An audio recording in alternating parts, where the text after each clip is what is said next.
4 in the morning, Isfahan, Iran. The high-security perimeter wrapped around the regime's nuclear core sits quiet under a moonless sky. The S-300 radar array is turning. It is supposed to see everything out to 150 miles. Then, without warning, the radar screen goes white. 10,000 false targets bloom across the display simultaneously. The S-300 is hunting a fleet of bombers that does not exist. While the radar spins in confusion, something real is closing in. A single Blue Sparrow standoff missile is steering through the atmosphere at 2,300 miles per hour. The distance shrinks, 20 miles. The S-300 attempts to reset. The screen stays white, 5 miles. The most advanced air defense system in the Middle East is staring at a wall of digital noise while a kill shot is less than 8 seconds out. The countdown reaches 0. The radar screen goes from blinding white to total black, complete silence. And the world is about to learn that the heart of Iran is wide open. To understand how a billion-dollar defense system goes blind, you have to wind the clock back 30 minutes before the Blue Sparrow ever crossed the border. 3:30 in the morning. The air over Isfahan is normally still, but tonight, the Iranian air defense network starts seeing things that are not there. Across the province, long-range search radars begin picking up faint flickering returns. They look like drones. They move at drone speeds. The Iranian commanders expect something resembling their own massive strike on Israel, but these targets are not behaving like physical objects. They appear, accelerate to impossible velocities, and then vanish. Far out over the Persian Gulf, a United States Navy EA-18 Growler is manufacturing digital copies of aircraft where none exist. The Iranian radar is being fed a counterfeit version of reality. It is like looking into a mirror and seeing 5 different versions of yourself, none of them real. The operators have to decide which one to shoot at. To find the genuine threat, the Iranian defense network has to push its radars to maximum power. That is precisely what the trap demands.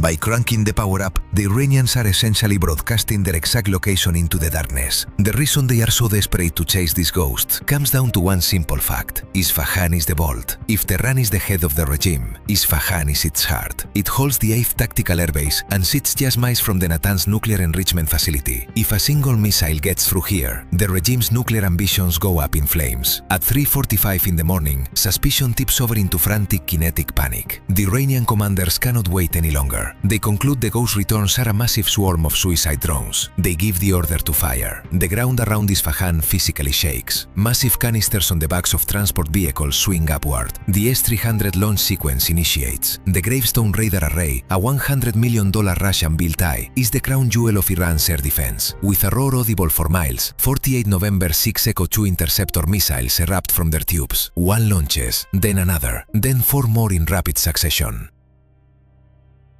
They scream toward the coordinates the Gravestone radar has provided.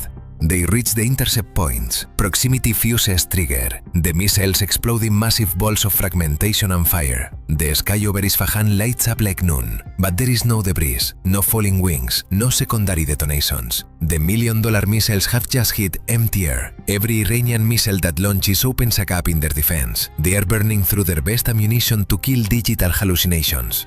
While the launchers reload, the Gravestone radar dish spins at maximum rate, pumping out enormous amounts of heat and energy trying to burn through the electronic snow on the screens. And that is when the EA-18 Growler in the distance changes its approach. The ghost contacts vanish all at once. The radar screens clear for a split second. Now that the Iranian interceptors have been wasted and the radar is running hot and fully exposed, the real weapon is finally allowed into the room. The Blue Sparrow is less than 3 minutes out. 250 miles away, a flight of Israeli F-15 heavy fighters levels off at 50,000 feet.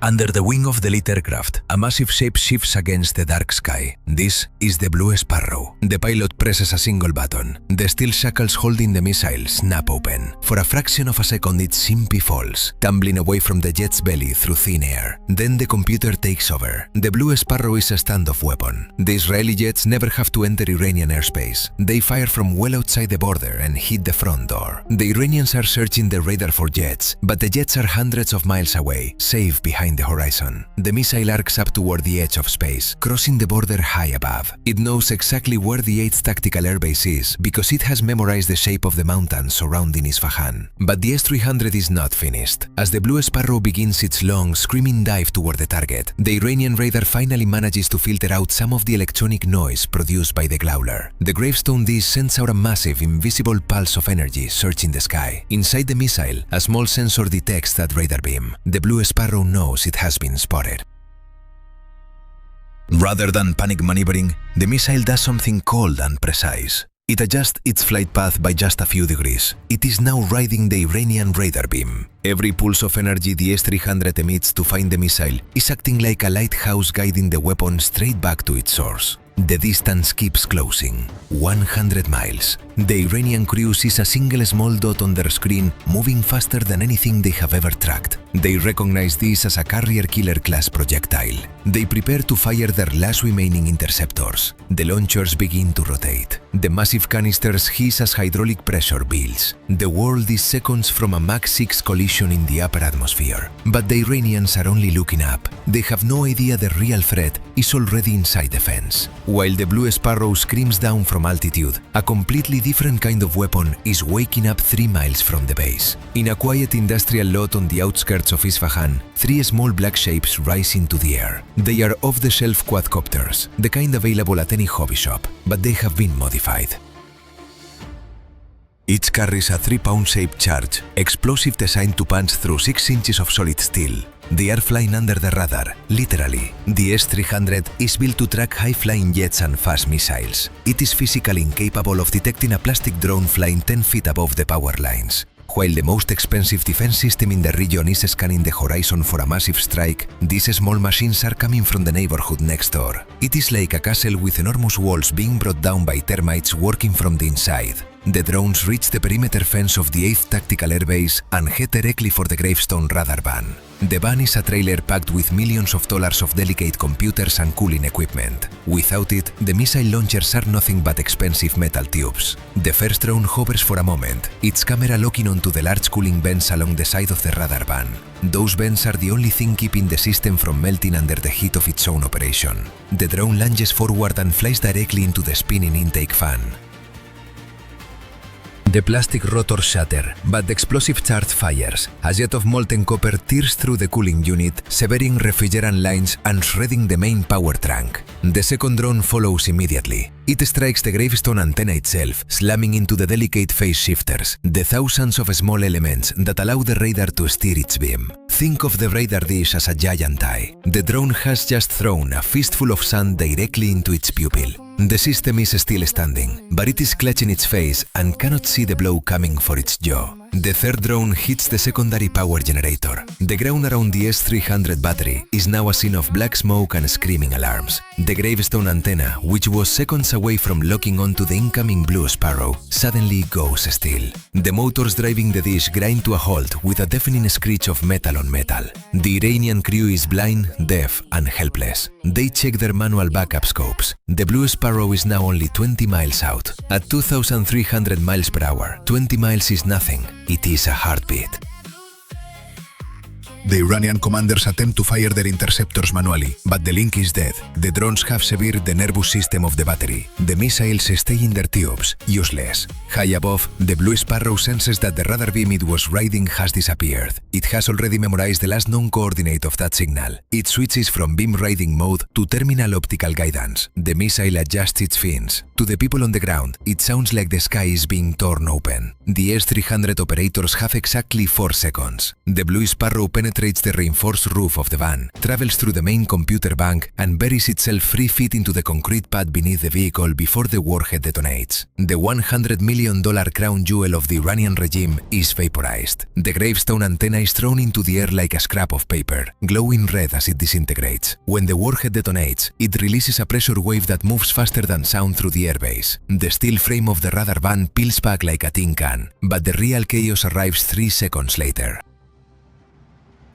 The S-300 battery still has 6 of the 48 November 6 Echo 2 interceptor missiles sitting in their vertical launch tubes. When the heat from the primary explosion reaches them, the canisters cook off. One by one, the massive missiles ignite while still trapped inside their steel tubes. The rockets spin wildly across the concrete pad like 1,000-pound fireworks, smashing into part fuel trucks and support vehicles, turning the entire defensive site into a graveyard of burning Russian steel. A secondary explosion from a fuel depot sends a mushroom cloud of black smoke 500 feet into the air. Through the fire, you can see the empty space where the gravestone radar once stood. Nothing remains but a blackened crater and twisted cooling pipes. The 8th Tactical Air Base is still standing, but it is effectively dead. Without that radar, the anti-aircraft guns have nothing to aim at. The remaining missiles have no eyes to guide them. While the smoke clears over Isfahan, the real message is being read 1,000 miles away, both in the Pentagon and in the bunkers beneath Tehran. Cruising below the surface of the Arabian Sea is an Ohio-class guided missile submarine. Inside its hull are 154 BGM-109 Tomahawk cruise missiles. If Israel used a scalpel to remove the S-300 size, the United States Navy is a sledgehammer built to level the entire house. The United States does not fire one missile at a radar site. They fire 50 Tomahawks simultaneously. They flood the sky until Iranian computers simply cannot count fast enough. Even if the S-300 functioned perfectly, it would exhaust its ammunition long before the Americans ran out of missiles. In a full-scale Day Zero strike, the United States would not stop at cruise missiles. They would send the AGM-88 HARM. The moment an Iranian commander switches on a radar to see what is coming, the HARM detects that signal and dives straight onto it. It does not matter if the commander shuts the radar off immediately. The missile has already memorized the location. It is a turn-it-on-and-die weapon. The United States has enough Tomahawks within range of Iran right now to strike every air defense site, every command bunker, and every power plant in the country in under an hour. Now consider the question that should keep the regime's generals awake. What if the Iranian commander at Isfahan had made a different call?